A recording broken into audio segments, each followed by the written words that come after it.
दोस्तों गल करनी सी अज अमर जलील दे अफसाने खुदा गुम हो गया है दे बारे जिहदी बड़ी डंड पई है।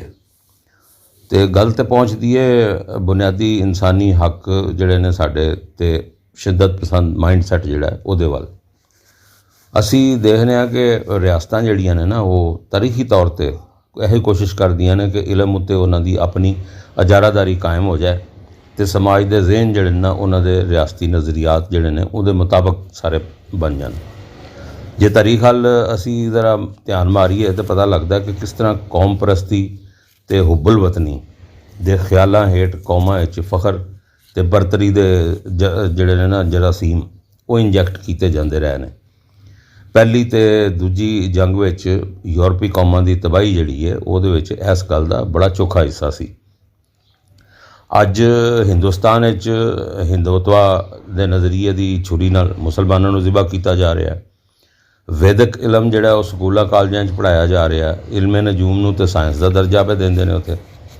जे तारीख जिहड़ी है वो कौमी नुक्ता नज़र नाल पढ़ाई जाए तो फिर कौम तो खारज जिहड़े गिरोह ने वो अकलीत अखवांदे ने। ते जे अकीदियां की बुनियाद पर पढ़ाई जाए तो फिर जिहड़े उस मज़हब के लोग नहीं वो अकलीत अखवांदे ने। तो लोग जान कित्थे।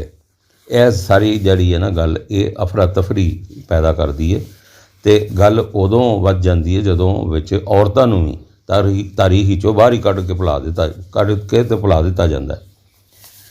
पाकिस्तान भी सरकारी निसाबी किताबां के जरिए नौजवान नस्ल नूं ऐसा शऊर दिता जा रहा है जिस दे विचों निकलना उहदे वास्ते नामुमकिन हो जाता है। इसका नतीजा ये निकलता है कि तनकीदी तारीखी शऊर ते अमन भाईचारे दे थां नफरत गुस्सा शिद्दत पसंदी ते दा जिहड़ा ना ये कम वधदा ही जांदा है।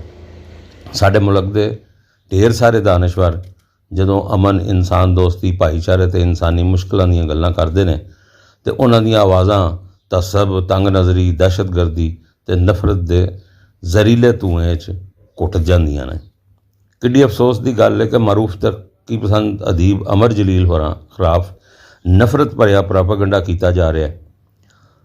दहशतगर्द जिहड़े हज़ारां लोगों का खून करते हैं वो तो खुले फिरते हैं तो दानश्वर अदीब शायर तरक्की पसंद कारकुन ते औरतों के हकूक की गल करने वाले जिहड़े ने उन्हां दे खिलाफ मुकदमे बनाए जाते हैं।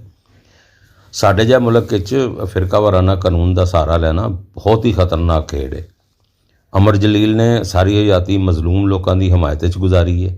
उन्हां वास्ते अपनी आवाज़ बुलंद की है। उन्हां दा कलम झूठियां ते ताकतवरां दे खिलाफ ही उठिया जदों उठिया।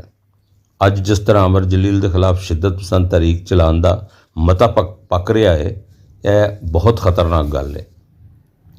पाकिस्तानी समाज दिन ब दिन नीवीं तो नीवीं पद्धर ते जा रहा है तो इसकी वजह वो कुवतां ने जिहड़ियां तरक्की पसंदी की राह विच रुकावट ने।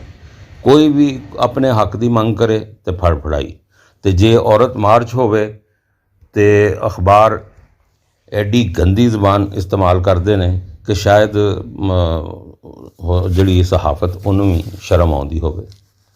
इस माइंड सैट ने तबाह हाल समाज नूं होर मज़ीद तबाह कर देना तो इहदे वास्ते जिथे होर कई काम करने वाले ने उत्थे जरूरी है कि तलीमी निसाब विचों जनूनी मवाद जिहड़ा ना उन्होंने कढ़ दिता जाए ताकि शिद्दत पसंद माइंड सैट जिहड़ा वो रोकिया जाए।